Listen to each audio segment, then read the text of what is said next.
Welcome back to Proline TV as we talk professional golf, PGA Tour, Valspar Championship. And that means we're only a few weeks away from the mother lode of PGA Tour events, the Masters. But before we get to the Masters, and by the way, I have confirmed that Hall of Famer Jan Stevenson is going to be joining us that week. So we're going to get her insight on Augusta National and a whole bunch of different things. So really looking forward to that. Jared Smola, our golf analyst the last couple of years, he will also make a return. So we're going to have a lot of company for Masters Week, Brady, which is not a surprise. Everybody wants to have a piece of Masters Week. Yep, and there's no doubt about it. Highly anticipated every year. I think you get to about Thanksgiving or so, and the Masters odds are already up on the board. They're up almost for a full year. Not long after the Masters concludes, do you get the odds popping up for next year's Masters? And some sports books, it's the only major that they'll have, for a while. And then they'll add the US Open and the PGA and what have you. But the Masters Futures Board is usually up for quite some time. And I know myself, again, Thanksgiving, Christmas time or whatever, I start looking at that board and the juices start flowing, and here we are. We're almost there. And it's also the most highly wagered upon golf tournament there is, not just major, but throughout the entire season. The sports books are the busiest for any golf event for the Masters. And from what I understand, maybe things are changing slightly, but for the most part, it's not even close. The Masters handle blows away all other golf tournaments. Yeah, here's a look at the latest odds for the Masters. And we see that Rory, he's been chopped. Yeah, he's gaining traction as well. He should. As we said after his win earlier this year, which is something he had never done before, that maybe this is a different Rory this year, meaning maybe this is his Masters year. And the only thing that would be concerning with me with Rory at the Masters is that, because we've seen, every time you watch previews, especially, the Golf Channel, and definitely when you're talking to all those European analysts who have followed him this whole career, that like a great percentage of analysts are going to be picking him to win the match. Oh, this is his year. Yeah. Mm-hmm. And that's like the worst thing that could happen to Rory is everybody's going to be picking Rory to win the Masters this year. Yeah. I hope that's not the case. If my player, whoever I pick, doesn't win, I certainly hope Rory would win. He's gonna win eventually. There's no way he won't. But you almost get a feeling like he's gonna win the year that not many people expected. Yeah. Oftentimes, that's the case when the expectations are not there. Is a lot of times players are a little bit more freed up to perform. And you're right, the spotlight will be as intense as ever on Rory this year. The first time he's ever had 2 victories prior to the Masters. And of course, he has 2 signature event victories, Pebble Beach and now the Players Championship. Tough luck for us. We were on JJ Spawn last week at 110-1. I did hedge. I was gifted the opportunity. Thank goodness that, that playoff, sometimes that playoff obviously will take place in the next 10 minutes and you have to act quickly. In this case, it went over to a Monday finish. And so I was able to kind of assess where I was throughout the week and put together a nice hedge and it worked out. So we had a tremendous week, Greg. All 7 of my selections made the cut. 5 of them cashed a top 20 finish for us. And then we were right there with Spawn. So hopefully any of the audience that, followed along also hedged with Rory McIlroy. But, it's funny. He has now gotten me twice, McIlroy, at the Players Championship. In both of his victories, I've had the runner-up at triple-digit odds. Of course, JJ Spawn this last week. And then in 2019, I had Jim Furyk, who finished 1 shot back of Rory in second place at 125-1. So Rory's been my nemesis there at the Players Championship. But I've bet on Rory, I believe, once for the Masters, and that was at 12-1. And obviously he did not win. I'm definitely not going to be betting him this year. I shouldn't say definitely, but at this point, it's a definite no. One, because of the odds now being as low as 6-1, and we've talked about this before. The Masters is a tournament where it's okay to get really chalky because that's typically who wins. But still, I don't want any piece of Rory at 6. And to your point, I especially don't want any piece of Rory with how high profile he is right now, where, like you say, a lot of people are going to be, logging on to that Rory McIlroy page and clicking submit left and right all over the world. So yeah, I'd rather be in the minority. I'm exactly like you too. If it's not one of my guys, I hope he does win. Sure. But I probably won't be in his camp this year just because of the attention, and obviously deservedly so. But I'll be trying to find someone else to get past him, most likely. Yeah, because as you can see here with this list, we're going to see the live guys for the first time. There's Rahm, there's DeChambeau, Koepka, and look at all these other names too. I mean, with much, much better value as far as their odds. And look, that's the thing that would be good for us when we're picking some of those other players at the Masters is the more everybody's betting on Scotty and Rory, it just helps us with our bargain players. And keeps their odds in a lot better of a situation. Even a guy like Cam Smith, who you think is probably tailor-made for a Masters win at some point, is sitting there at 45-1, and a bunch of other quality players still getting. Look, Dustin Johnson, a former champ, at 65-1. So yeah, and there's Russell Henley. We talked about him a couple of weeks ago. At 70-1. So yeah, there's still going to be a lot of bargains at this point, though. We're close enough to the Masters where I think worrying about or trying to believe that you're going to get I got to get the pick in now before it drops. Well, obviously you missed a boat with Rory, so that's gone. Right. But I think that's not probably going to happen anymore. So you probably just at this point, just better off just look, if you want to bet the Masters, just wait it out. Let's see what happens over the next few weeks, because you had a whole year to go futures wagering with the Masters. And I think at this point, you might as well just wait until the week of the event. What's really interesting, you bring up Scotty Scheffler and Rory McIlroy, and so much attention and action, will be on those two players that it'll possibly give us some better pricing on everybody else. Maybe Scotty we'll find some value on Scheffler because, there's a lot of buzz about Scheffler right now that, oh my gosh, what's wrong? The sky's falling. The guy's not winning every single week on tour. Right. Crazy.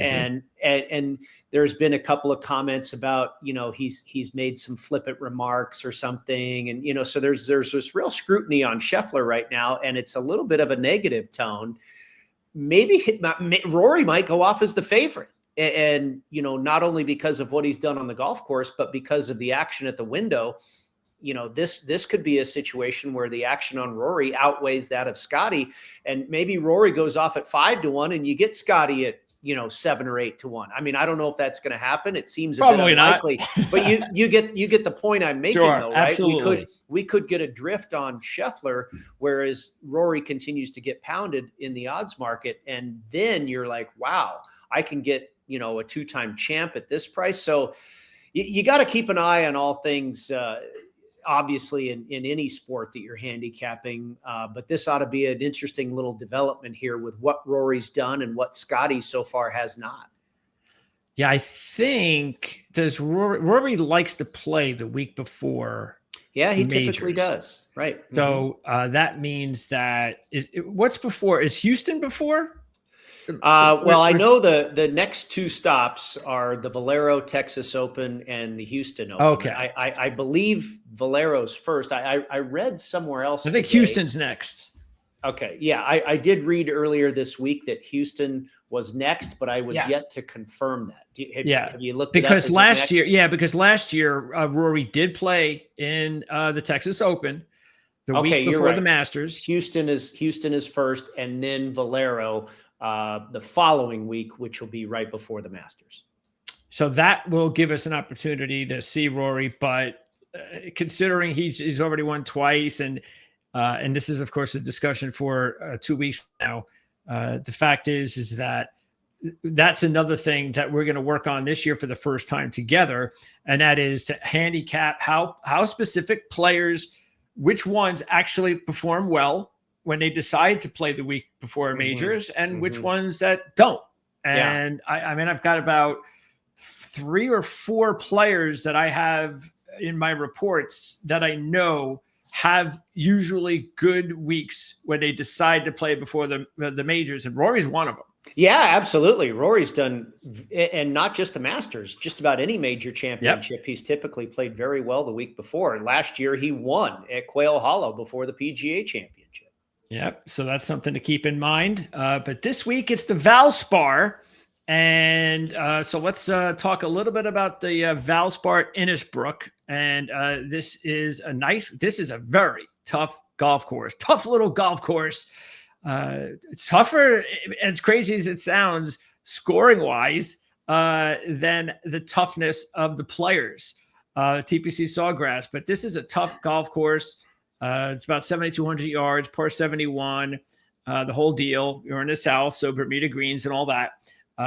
But famous for the snake pit. That just shows you how tough this golf course is when you have I guess that's a moniker, or you say this is what you have to do in order to win here at and this a big golf copperhead course. Snake right there glaring at you. It is called the Copperhead Course at Innisbrook. There you go. That would make a very awesome logo, but I don't know what Valspar is doing because their logo is weak. So maybe I'll call them and I'll present. Matter of fact, I'll just make one up and then say, hey, look, if you want it, I've trademarked it. This is how much it'll cost you. But anyway, so let's take a look at some of the key trends at Valspar at Innisbrook. You do have a lot of international winning here. So about 50% of the all-time winners have been international players. So that is something to keep an eye on. Also, this is an event where you can have a lot of long shots winning. 6 of the last 11 first-time winners ranked outside the top 90, including last year's winner, Malnati, who was 184th. Matter of fact, 10 of the last 11 winners ranked outside the top 10, and 16 of 19 all-time first-time winners. And this is also kind of important because it doesn't say that you have to have a lot of appearances here. And I think this is where the long shots come in. 16 of those 19 all-time first-time winners made 4 appearances or less before winning. 9 of the last 15 first-time winners made 3 appearances or less. So what do you think about some of those trends? First of all, there, Brady, again, the bottom line is it just shows you that there's a lot of possibilities here, and it opens it up, which sometimes can be good. Yeah, I believe this particular course and this tournament have been around for about, I think it's in its 25th year. I think in year 2000 is when it started. And it's jumped around a little bit on the calendar too. It was in May. And then I think in the COVID year, it was played later in the year as well. It's always been the same golf course, but it has jumped around a little bit on the schedule.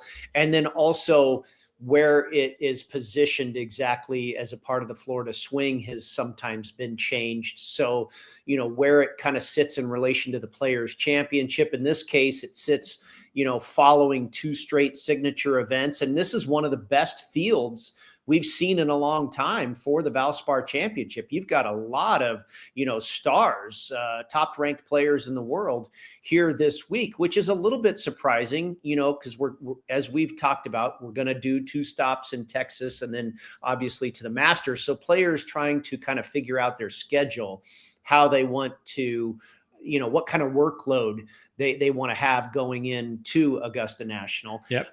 But it's a great benefit for the Valspar that a lot of the guys are here. So I think that lends itself to some of the volatility that you've seen, as far as half the winners being European, a lot of first-time winners, not a whole lot of experience here in going on to win. It's not necessarily a tournament that year after year after year, guys continue to show up. It's oftentimes been a breeding ground for the up and comers. You don't always get the stars showing up at the Valspar. Usually there's a handful of them, but it's oftentimes a mixed bag of who shows up and participates in this field. Everybody's kind of done it once or twice, but not everybody necessarily does it year in and year out. So I think that's why you have some randomness as far as who wins this thing. You also have pretty sticky course history. Both Paul Casey and Sam Burns have won this twice, back to back, in fact. So, and KJ Choi has won it twice as well, from years ago. But guys again that play well here tend to do so on a regular basis.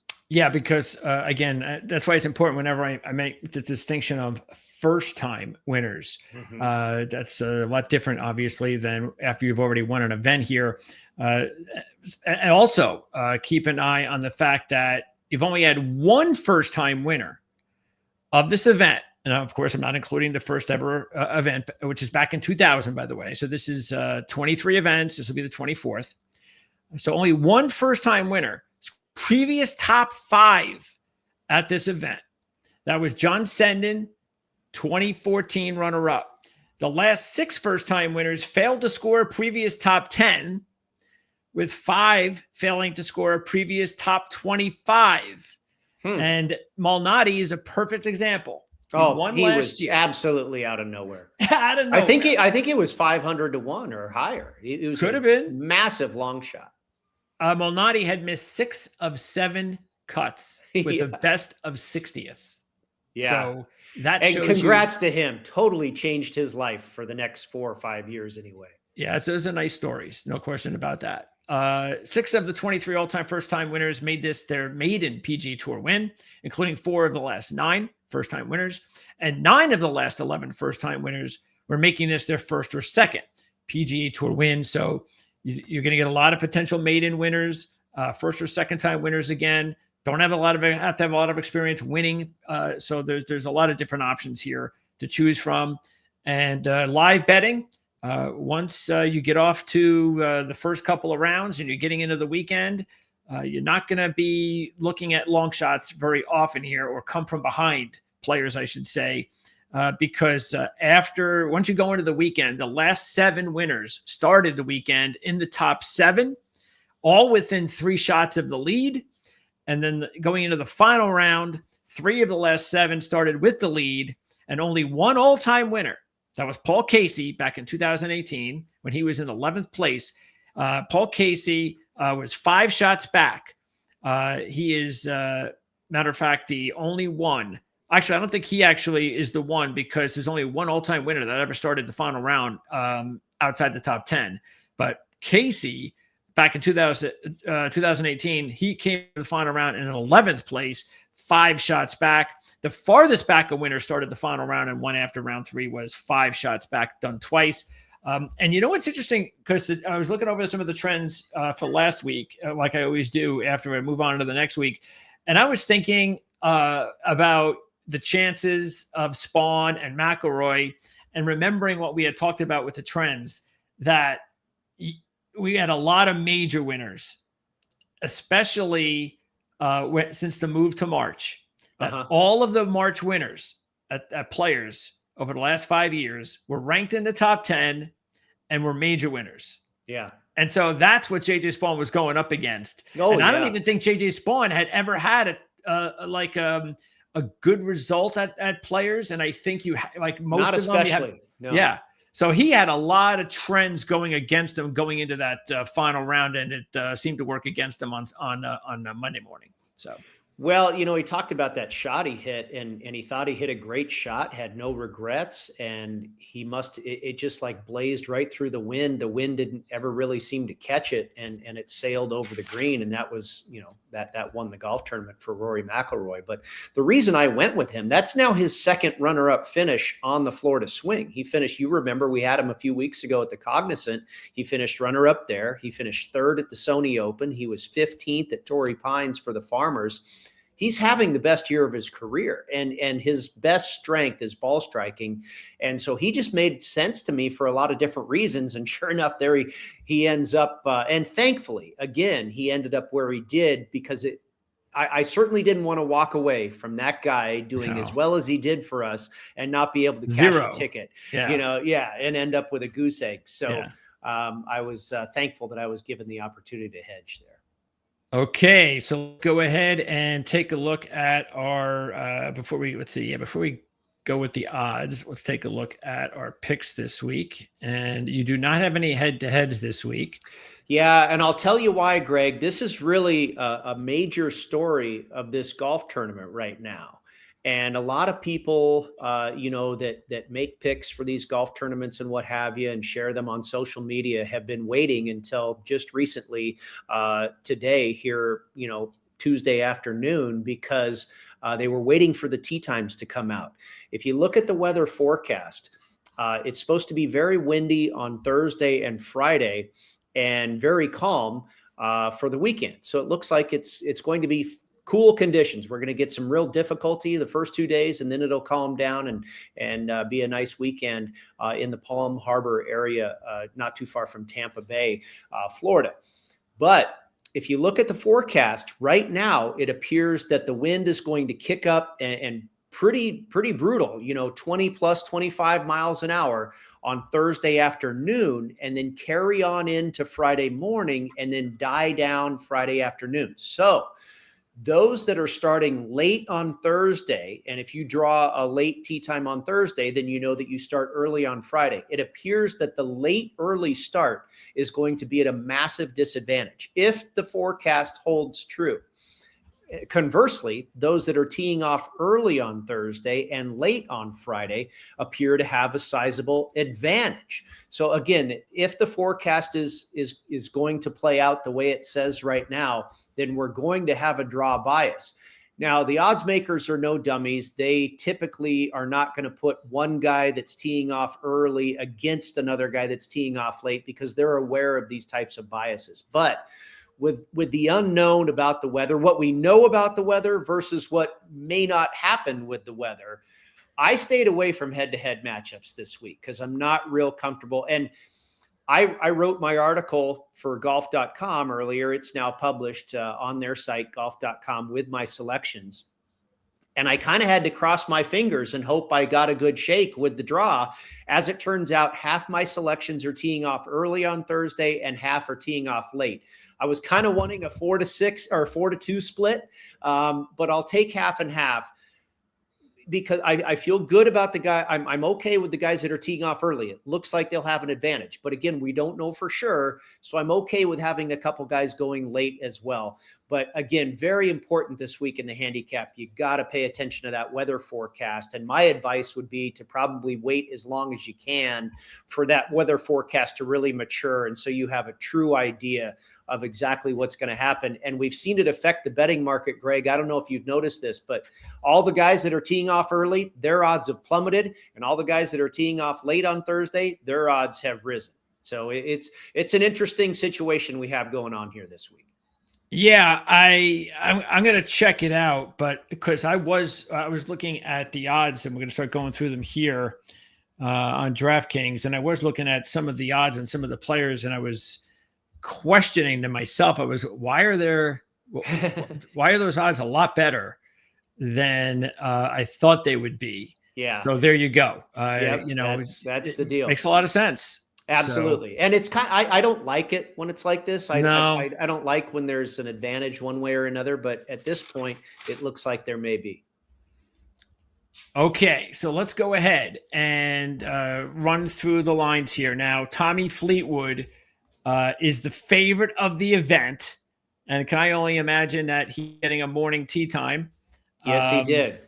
And because earlier, just a couple of days ago, it was Thomas, Fleetwood, and Schauffele around 14-1 apiece.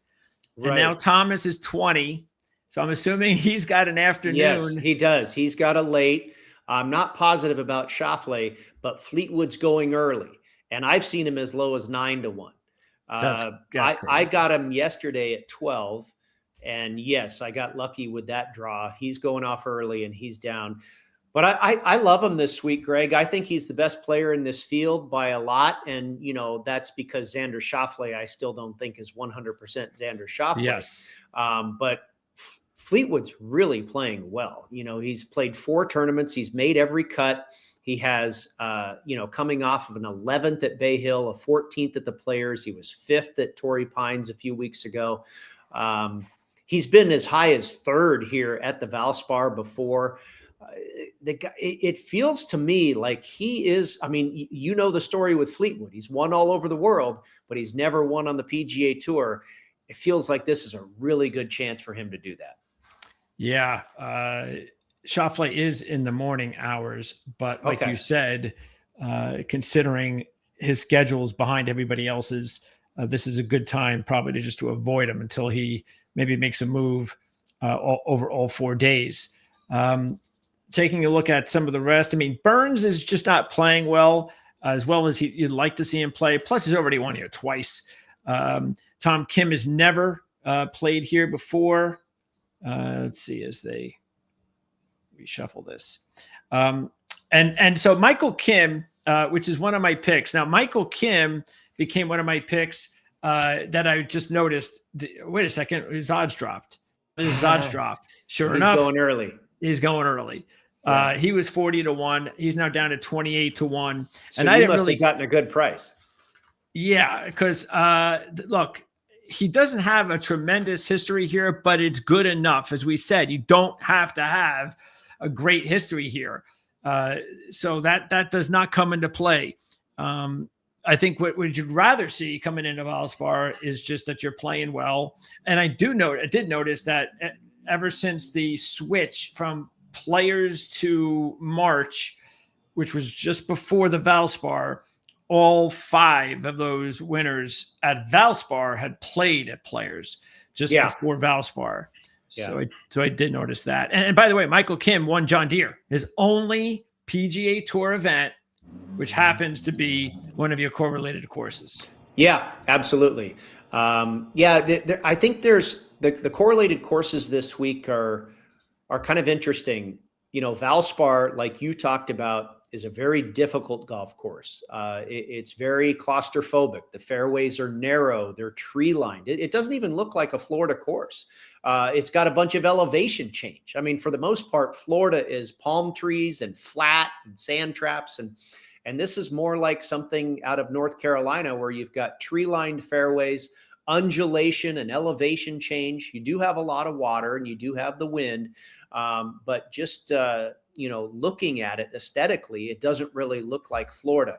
Very, very difficult, narrow fairways, extremely difficult off the tee here.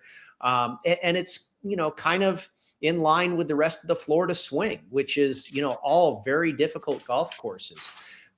So, this weather that is becoming a factor is making a difficult golf course even tougher. But I would agree with you that current form is certainly, I think every week current form matters. But like you say, course history here is probably not as important as current form this particular week. Okay. Connors, look, he's just like you. I'm going to have some of my players with the wrong tee times, but Connors almost came through for me last week.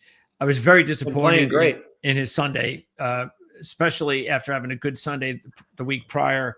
But, that's the kind of thing with Corey. He needs to start closing the deals on these bigger events, which he's never won yet. But, yeah, he's playing so good right now that I did not want to ignore him. And he's played here twice. Both of them have been good finishes, both within the top 25. So he also has a couple of good finishes, several good finishes on your correlated courses. So I just thought it made way too much sense, even with the PM tee time on with Thursday to go against him when he's playing so well. Yeah, no. I mean, I have a deadline for my article, so I had to make these picks early, but I'm okay with it. Like I said, we can't. We don't know if this weather forecast is going to be 100% accurate. Now, and we don't even know how big of a deal it will be. Sometimes, just look at what happened at the Players on Sunday. I thought that was gonna be a lot worse than it was, and it was tough, but it wasn't like Bay Hill on Thursday. Yeah, Yeah. So you Yeah. don't know.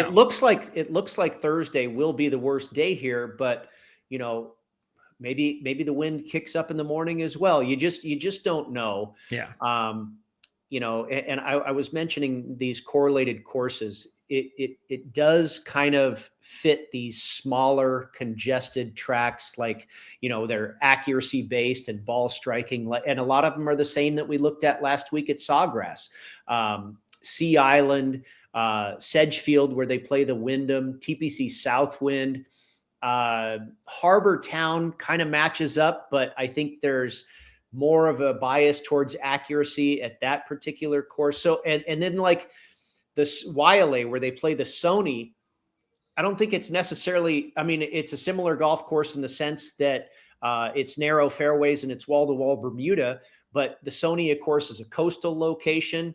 It doesn't have as many dog legs as this course, but you see a lot of the same players that have had a great deal of success at both courses. So the correlated courses are a little tricky this week. But whether it's similarities in the layout or similarities in the results, that's kind of how I came up with them this week. I think Lowry is also one to keep an eye on, and the wind, even though because he does have an afternoon time on Thursday, but he's as good as it gets as far as a wind player. Maybe the best, yes. So if you're not going to worry about somebody, maybe take advantage of the 35-1 because he was 25-1. So maybe that actually works in your favor because Lowry, of course, is playing some really good golf, very consistent, like Tommy Fleetwood. But of course, Fleetwood has yet to win a PGA maiden event, but that also is a good thing, as we mentioned with all the new maiden winners at this event. Zalatoris, boy, what a crazy weekend for him at TPC. He's there. What was it, on Saturday, I believe, where he gets up to like 10 under par, 11 under par. It looks like he's there. And then in the back nine, he has like, two doubles and a triple or something like that. And just absolutely disappears. But he's getting close. I mean, he's made a lot of cuts without, I think he's made like, 9 straight cuts or something, like 10 straight cuts with 8 top 30s during that stretch. So, yeah. So I think Zalatoris is somebody to start keeping an eye on. Not this week. I wouldn't necessarily think that this would be a really good golf course for him. He's never played here before. But I do agree with you with your pick, and might have already picked him myself, but you went with Stephen Jaeger, who's sitting there at 45-1. Yeah, and I've seen Jaeger as high as 75-1. I got him at 65, but here's another case of a guy that has plummeted because he's teeing off early. And, I don't know what it is about Jaeger. He just kind of was a guy that was at the forefront of my mind this week when I was thinking about players I wanted to jump on. And something that stood out to me was his third place finish at the Sony. And I talked about a lot of people have had, success at the Sony that have had success at Valspar. There's crossover success there. And it's interesting because I don't necessarily look at Stephen Jaeger as a player that fits that type of golf course. He's kind of been known throughout his career as a bomber. He hits the ball a ton.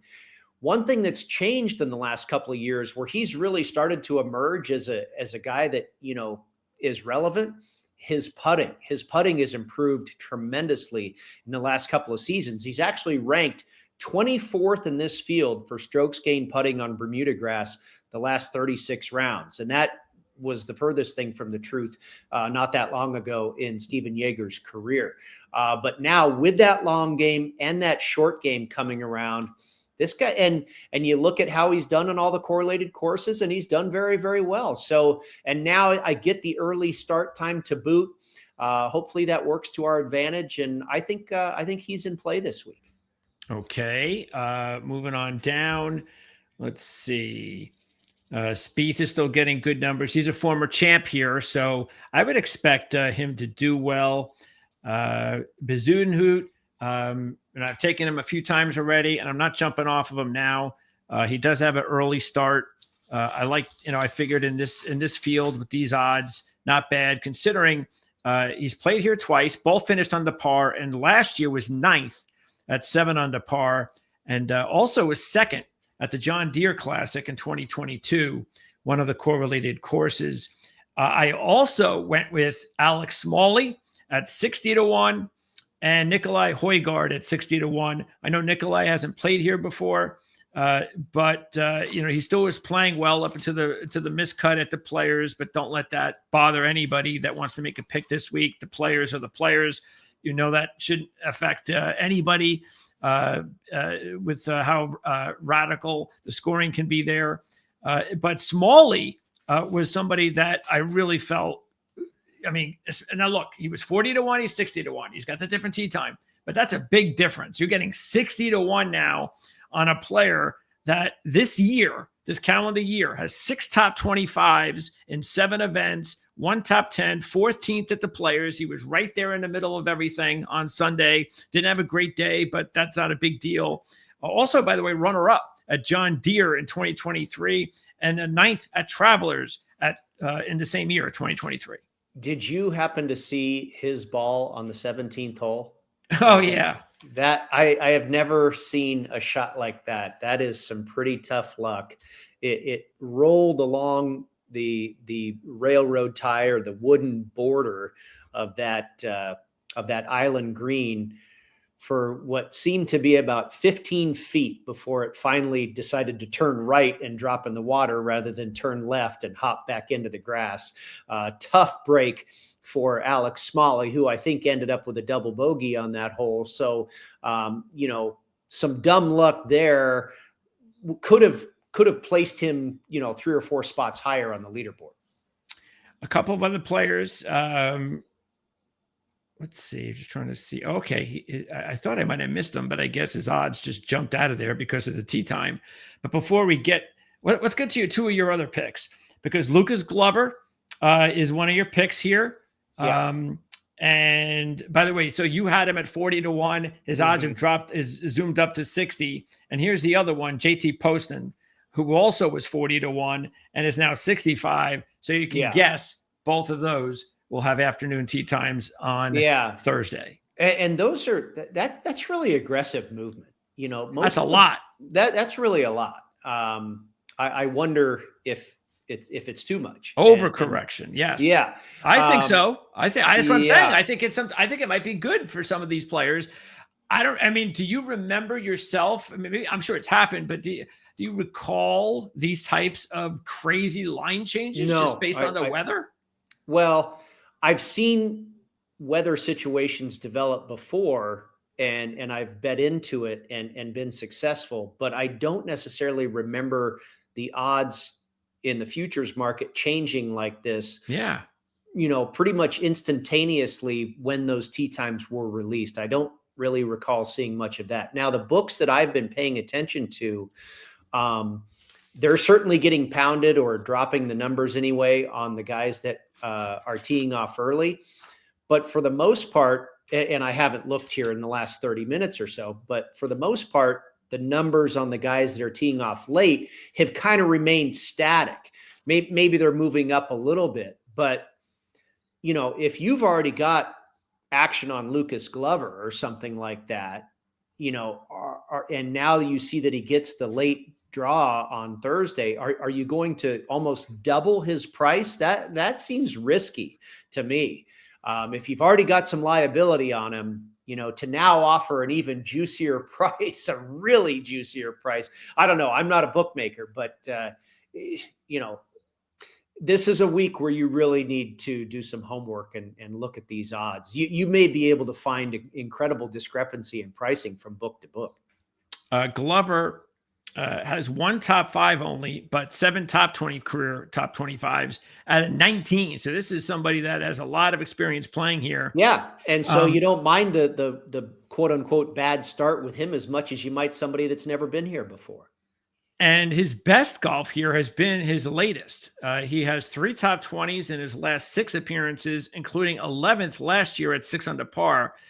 JT was a no-brainer based on your correlated courses, based on the fact that he's played won great Wyndham. last week too. Yeah, yeah. One and both Glover and Poston have won at the Wyndham and the John Deere, and Glover's won at TPC Southwind as well. No, they both.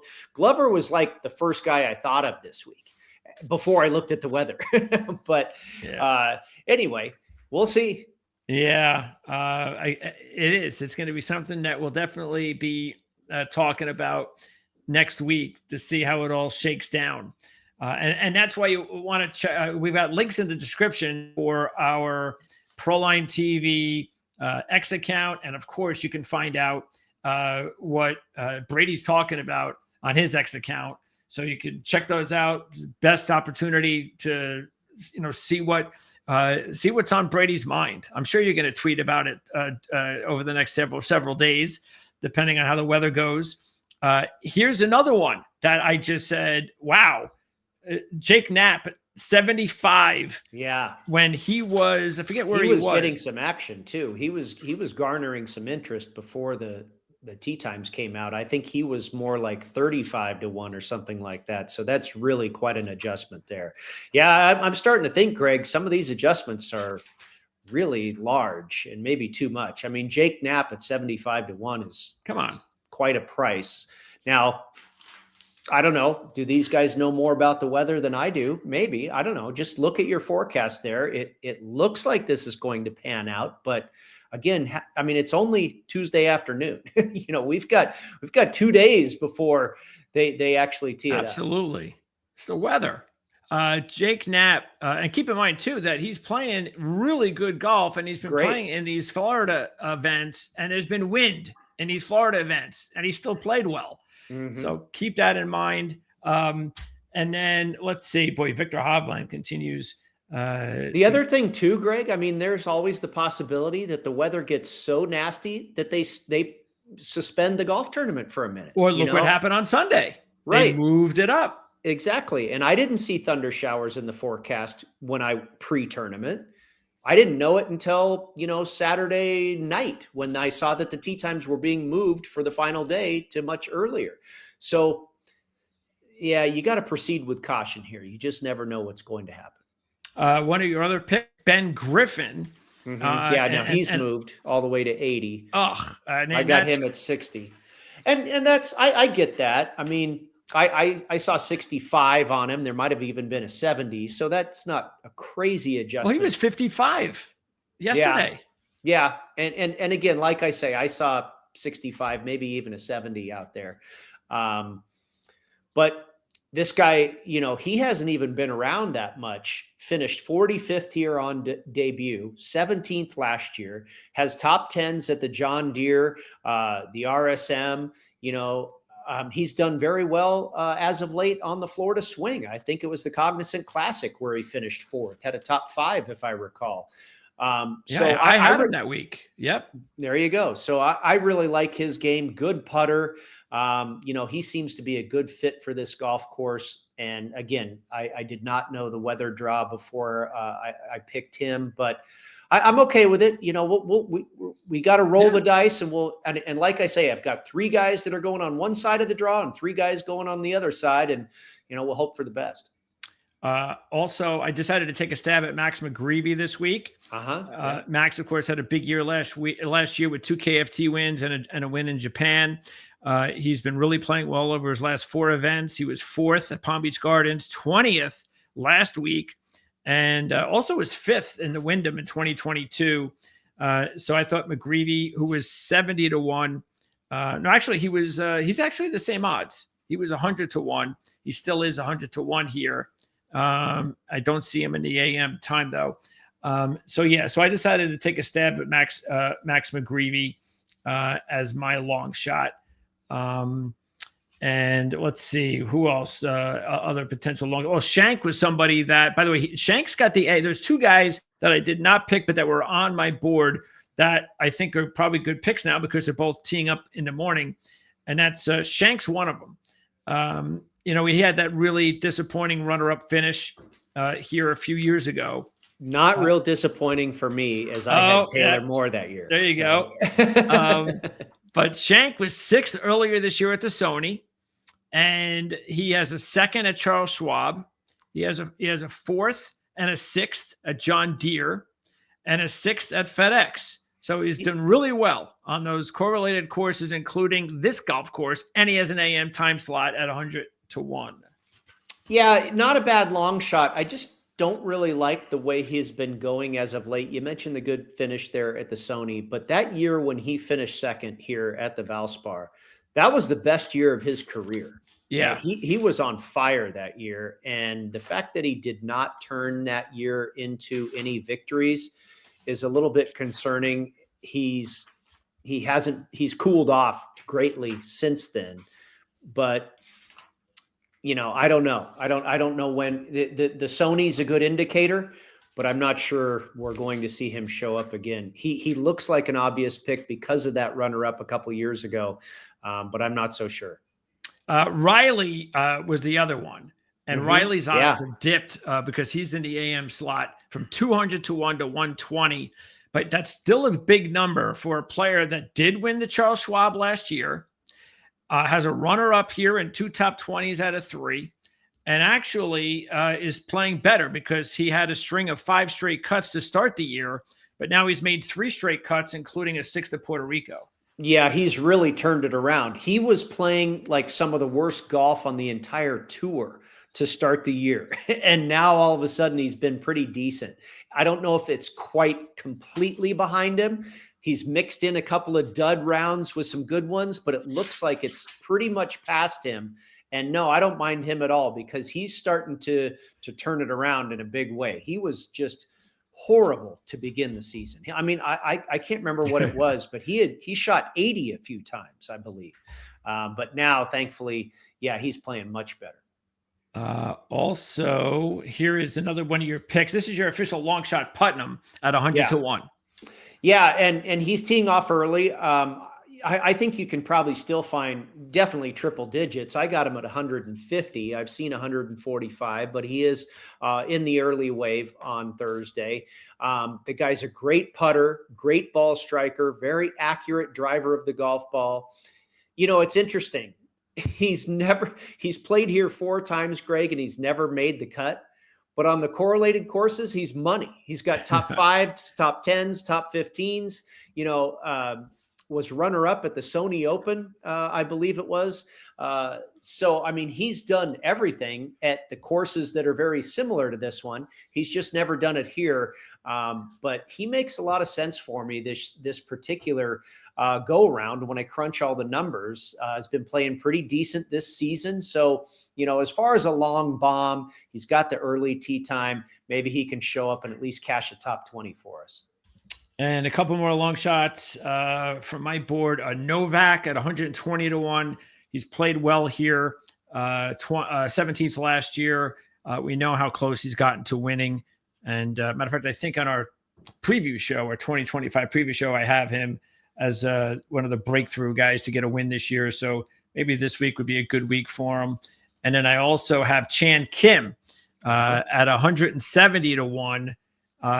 Kim is a player, and his odds weren't as big, but he's got the bad tee time. But you're talking about someone with 7 wins on the Japanese tour, 2 KFT wins in 2023. We haven't talked about it an awful lot, but I was looking at him this week, and then I also realized when going over your courses that he's got a 12th at both John Deere and Wyndham last year, and those were like his better PGA Tour results. And over his last 4 events, he's actually played pretty well. He did miss the cut at Players. That's okay. The 3 previous were actually all top 35s. So he's a player that knows how to win. And once again, looking for crazy long shots in here, there are reasons to find guys like that. And I even put in Mackenzie Hughes. It's interesting. I put Mackenzie Hughes in, who I forget where his odds are now, but Hughes was 100 to up to like 170 to 1 at it might even be 171 now. Yeah, there he is. So he's got an afternoon time. He was 100 to 1, and now he's 170 to 1 because of the tee time switch. And here's a player that was 3rd last year on this golf course, winner of and has really been very good at RSM. He won RSM. Oh yeah. Has a bunch of other great finishes there. Look, Hughes is a very erratic golfer. You never know what you're getting from Mackenzie. Right. Exactly. So I don't like to take him very often. The only reason I took him was because of the odds. And I saw that, hey, wait a second. He's got a couple of, interesting things here. Yeah. Should he really be like, even with the bad tee time, should he really be 170 to 1? It's hard to say, we'll find out because we don't. We're gonna. I mean, we might see this win show up on Thursday, and he should be 300 to 1. Right. we just don't know yet. No. So there you go. That is what it looks like this week, and that's the best advice we can give you this week: is keep an eye on the weather. Right, shop around, keep an eye on that forecast. Be patient. Now certainly you've missed some numbers on the guys that are teeing off early, but that's okay. The prices will probably come back a little bit too, because you've got this initial wave of reaction.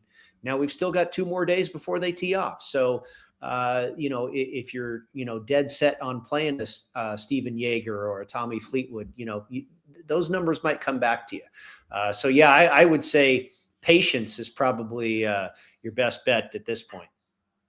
All right, Brady, appreciate your time as always. We'll talk about Houston next week, and that'll get us closer to the Masters. And then we'll wrap up, which could be a very entertaining and informative week of golf this week with everything going on with the weather. So thanks a lot. And we'll talk to you again next Tuesday.